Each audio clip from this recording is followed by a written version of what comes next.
시진핑 중국 국가주석이 한국과 미국을 향해 긴급으로 전쟁을 선포했다는 충격적인 소식이 전해졌습니다.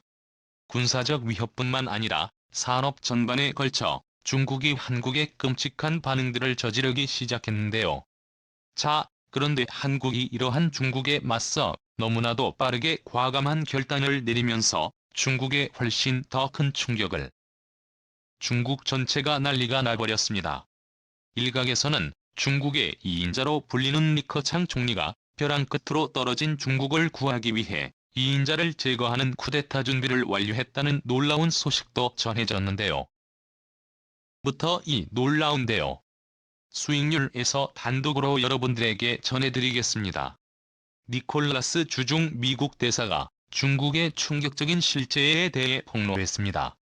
그는 중국은 현재 1972년 이후 최악의 한국을 군사력으로 몰아내려 하고 있다라고 털어놓았습니다.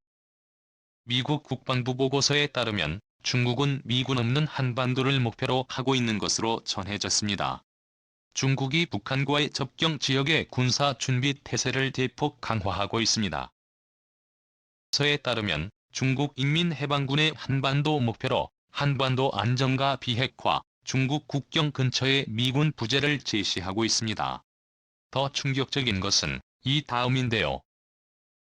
이 한반도에서 완전히 철수하고 난 후에 중국은 한반도에 제39집단군을 투입시킬 계획인 것으로 전해졌습니다. 실제로 중국은 이미 한국을 향해 장거리 레이더를 설치했는데요. 미군 군사 전문 매체 디펜스 뉴스의 보도에 중국의 수천 킬로미터까지 탐지할 수 있는 장거리 조기 경보 레이더를 산둥성 지역에 한국을 향해 설치한 것으로 밝혀졌습니다. 이 매체는 상업용 위성업체 맥스테크놀로지스가 2월 촬영해 국노스에 공개한 사진을 2018년 6월과 비교하면서 기존 대형 이상 배열 옆에 새 LP 배열이 설치됐다고 해석했습니다.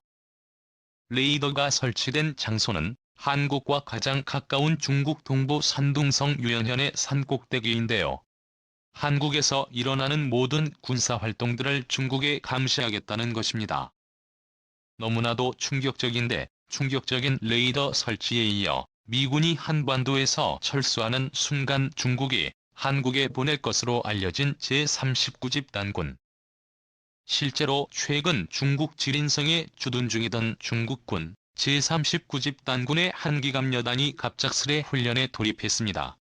상부의 출동 명령을 받고 새벽부터 40km를 이동해 공중위성 정찰부터 장거리 화력 타격, 적군의 교란 습격과 화학무기 공격을 가정한 대응 훈련을 실시했습니다.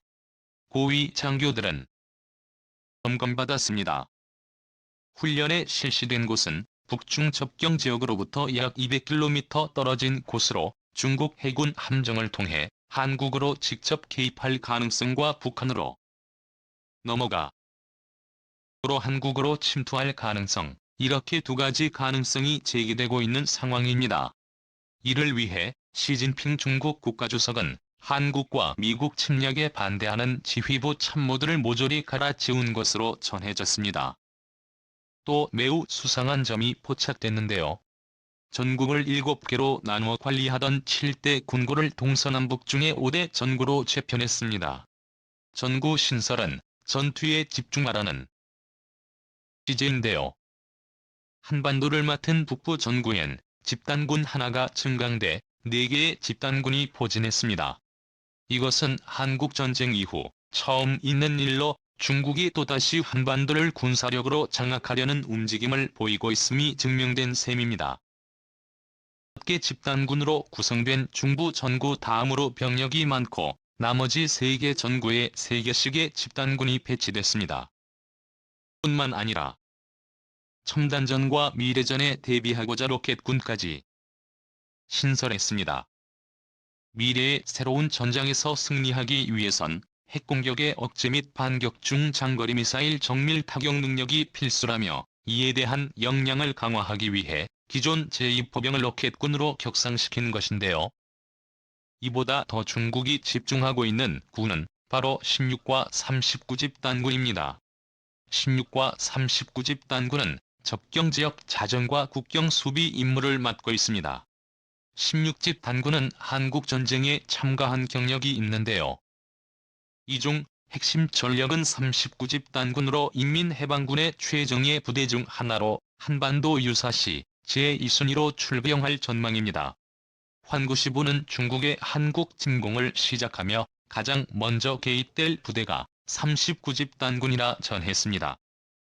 중국이 한국을 향해 너무나도 충격적인 일을 벌이고 있는 것은 군사적 측면만이 아닙니다. 러시아가 받은 미국의 강력한 제재가 두려웠던 중국에 미국 측의 충격적인 협상을 시도했는데요. 그 내용은 한국에 너무나 충격적이었습니다. 중국은 미국에 북한을 정권이 곧 붕괴될 것 같다라며 북한이 붕괴하면 북한을 세 구역으로 나눠 분할 통치하자라고 협상을 제안한 것으로 전해졌습니다. 사진에서 보시면 한국에는 고자압, 평안남도와 황해남도, 황해북도를 주고 미국에는 강원도, 나머지는 중국이 전부 차지하겠다는 것입니다. 원래는 러시아에 함경북도를 주려 했지만 이번 우크라 전쟁을 일으킨 후 러시아를 배제하고 중국, 미국 함국이 북한을 나눠 통치하고 수도인 평양은 한미, 중국이 공동으로 담당하자는 것입니다. 한국의 의견이 전혀 반영되지 않은 것으로 특히 북한의 풍부한 천연자원이 몰린 북부 지역을 중국이 모두 차지하겠다는 것은 너무나도 이기적이고 충격적인 내용입니다. 북한에는 놀라울 정도로 많은 양의 자원이 매장되어 있는데요. 이 마그네사이트는 60억 톤으로 세계 3위, 흑연은 200만 톤으로 세계 6위입니다. 최근 미친 듯이 치솟고 있는 인플레이션으로 광물 가격이 천정부지로 치솟고 있는데 이를 중국이 싹쓸이하겠다는 계획입니다. 한국을 향한 중국의 도발은 여기서 멈추지 않았습니다. 바이든 행정부 출범 107개월 만에 처음으로 미국과 중국이 대화를 나눴는데 이 자리에서 중국이 한국과 미국을 겨냥해 자신들을 건드리면 전쟁을 일으킬 것이고 대놓고 충격적인 발언을 한 것으로 알려지면서 논란이 증폭되고 있습니다.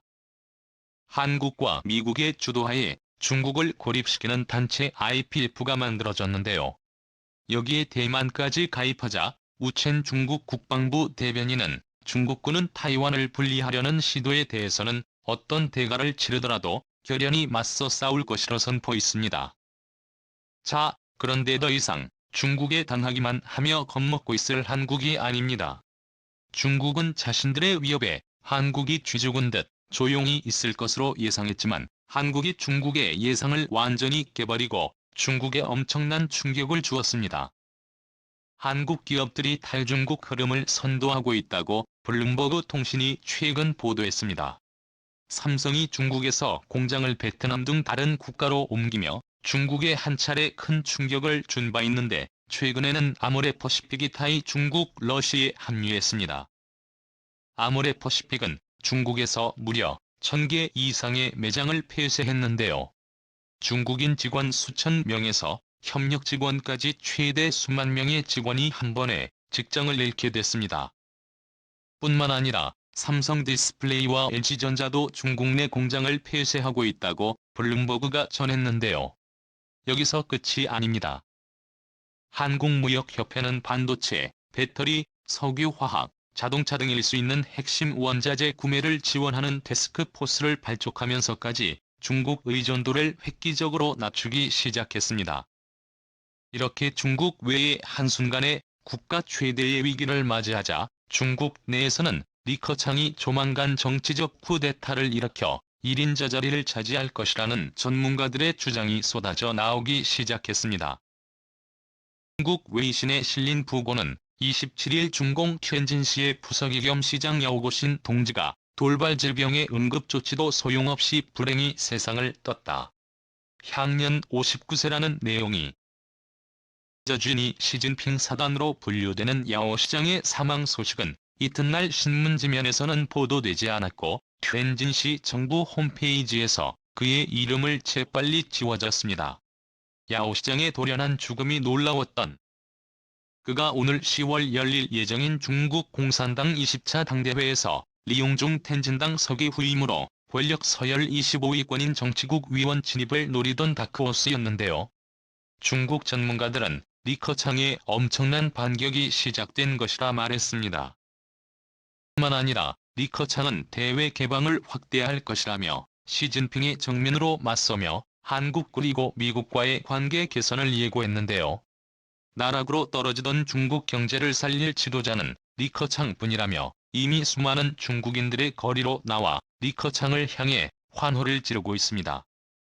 이에 위기를 느낀 시진핑 중국 국가주석은 리커창 총리를 포함해 공산당 최고 지도부의 대폭 물갈이를 예고했습니다. 피를 부르는 내부 전쟁을 통해서라도 기어이 자신의 장기 독재 집권 체제를 이뤄내겠다는 것입니다. 중국의 덩샤오핑은 마오쩌둥 시대의 1인 지배 장기 집권의 폐해를 방지하기 위해 본인 이후부터는 당대 최고 지도자가 하나 건너 뛰어쳐 철기의 지도자를 선택하는 격대의 지정과 최고 지도자로 10년 만재임한다는 원칙을 만들었습니다. 이 원칙에 따라 마오쩌둥은 창쩌민의 차차기 지도자로 후진타오를 창조민도 차차기 후계자로 시진핑형 국가주석을 선택했습니다. 또 장쩌민, 후진타오 모두의 권력 핵심인 중국 공산당 총서기와 중앙군사위 주석 국가주석을 5년씩 두 차례 10년 만재임했습니다. 동의 지점과 10년 이상 재임 제한 원칙을 무너뜨린 문제적 인물이 바로 시진핑 중국 국가주석인데요. 시 주석은 당 총서기 두 번째 임기에 들어가던 2017년 10월 당 제19차 전국대표대회에서 후계구도를 확정하지 않았습니다. 이어 2018년 3월 전국인민대표대회에서는 국가주석을 2회로 제한한다는 규정을 폐지함으로써 장기 집권의 길을 열었습니다.